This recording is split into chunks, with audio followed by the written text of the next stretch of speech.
The first question is, Assalamu alaikum. I am Ali from Sri Lanka. I am a civil engineer currently in Qatar. Can we drink non-alcoholic beer? Brother Ali has asked the question that can we drink non-alcoholic beer? As far as drinking intoxicants are concerned, it is clearly mentioned in the glorious Quran. In Surah Maida, chapter number 5, verse number 90, where Allah says, Ya ayyuhal lazina amanu, O you believe, innamal khamru wal maisuru, most certainly intoxicants and gambling. Wal ansabu wal azlamu, dedication of stones, divination of arrows, rishtum min amali shaitan. These are Satan's handiwork. Fashtanibul lakum tuflihun. Abstain from this handiwork that you may prosper. So this verse of the Quran, Surah Maida, chapter 5, verse number 90, is very clear cut that any intoxicants, whether it be beer, whether it be alcohol, whether it be wine, any intoxicants, drugs, etc., it is prohibited. Now the question posed is that is non-alcoholic beer allowed in Islam? First, let us understand what is a non-alcoholic beer.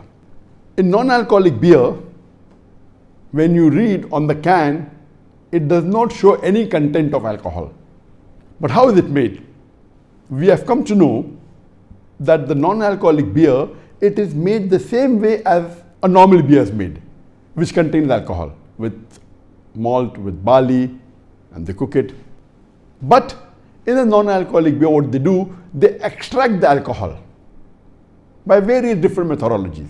For example, the boiling point of normal water is 100 degrees centigrade. But the boiling point of ethanol is ethyl alcohol or drinking alcohol, also known as spirit, also known as alcohol. It is at a lower degree. It is at 78 degrees centigrade. So when you boil below 100, above 78 degrees, up to 80 degrees, this ethanol is extracted. It evaporates. The other method of removing is by the osmosis method.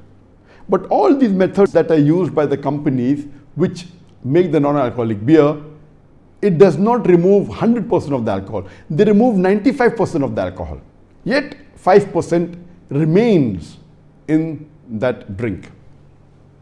Because to remove 100% of the alcohol is very expensive and these companies cannot afford. And according to the rules and regulations of the Food and Drug Association in USA, if the content is 0.5% and below, it need not be mentioned in the ingredients list on the can. So because the alcohol content in non-alcoholic beer is 0.5% or a little bit low, maybe 0.49 or 0.8%, they do not write in the can, but it does contain alcohol. Normally it contains 0.5% alcohol or 0.49% alcohol. Because it contains 0.5% and less, by law, it need not be mentioned on the can, but it does contain alcohol. How did this come? This initially was first introduced in the early part of the 1900s, early part of the 20th century, when alcohol was banned in USA. So to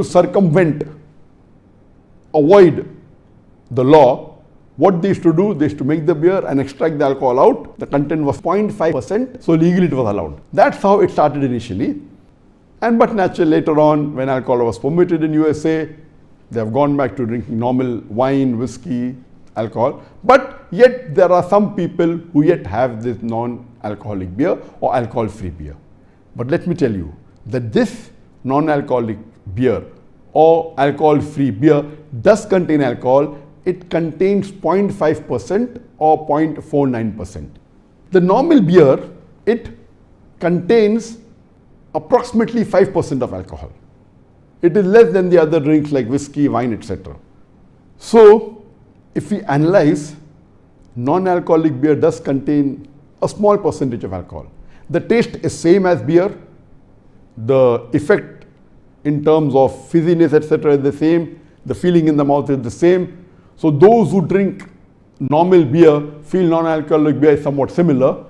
And unfortunately, there are some Muslims who think that this non-alcoholic beer is permitted, and there are fatwa by some scholars who have said it's permitted, which is totally wrong, because they may fail to understand in which type was this non-alcoholic beer made, and just because it does not mention on the can that alcohol is present, they think if no alcohol, that means it's permitted. But we have to realize that originally alcohol was there and the alcohol was extracted and alcohol is yet there.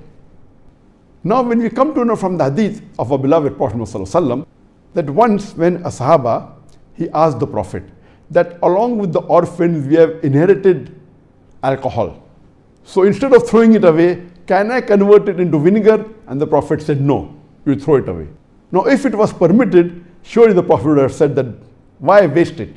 Convert into vinegar and have it. And especially if it's the property of the orphans, all the more reason the Prophet would have been careful. But because he said throw it away, that means once it contains alcohol, you cannot extract it and use it. So based on this hadith, it is very clear cut that once the drink contains alcohol, even if you extract the alcohol completely, you cannot have it. In this case, it is not extracted completely. So in the first case also it's haram, if it is extracted completely. In the second case, even though you extract it, yet it contains 0.5% alcohol. Now if you compare to the effect of a normal beer, if you have 1 can of normal beer, it contains 5% alcohol. So if you have 10 cans of non-alcoholic beer or alcohol-free beer, it will have the same effect as 1 can of normal beer. Or if you have half a can of normal beer and have 5 cans of non-alcoholic beer, it will have the same effect. And our Prophet, peace be upon him, is very clear. It's mentioned in the Sahih Hadith of Ibn Majah, Volume number 4, Hadith number 3392, that our beloved Prophet ﷺ said that anything which intoxicates in a large quantity, it is also prohibited in a small quantity. So based on this hadith, it is very clear cut that for a Muslim, having non-alcoholic beer is also prohibited. Number 1, original alcohol, it is extracted. Number 2, the complete alcohol is not extracted. So based on both of these evidences, it is very clear cut that a Muslim should not have non-alcoholic beer. Though the alcohol content is not mentioned on the can, it yet does contain alcohol, which if you have in large quantity, the non-alcoholic beer, it will have an intoxicating effect. Based on this, it is prohibited. Unfortunately, there are many Muslim countries, including many Gulf countries, where this is freely available, and many Muslims think that it is permitted to have non-alcoholic beer. And once, when I was traveling in the plane, coming back from Saudi Arabia, after doing Umrah, there was a Muslim sitting next to me, and he was having beer. At the first instant, I thought he was not a Muslim. Maybe the non-Muslim having beer. But later on, he asked me to fill his immigration form. So when I read the immigration form, the name was Muhammad. So I asked him, you're a Muslim? He said, yes. Then how come you're having beer? He said, I have the same beer, he called it beer, even in Saudi Arabia. So there it's allowed, here also it's allowed. So that person, being a labor class, he thinks that the beer you are having non-alcoholic in Saudi Arabia is allowed. So here it is the same, the taste is same, and he had it. It is ignorance. So I would say that non-alcoholic beer is haram, and I would really recommend that those which are Muslim majority countries where the haram products are not allowed, we should see to it that even this non-alcoholic beer is prohibited in these countries, because it is not permitted for a Muslim to have non-alcoholic beer or alcohol-free beer, because it does contain alcohol, and in large quantity it will intoxicate you. Hope that answers the question.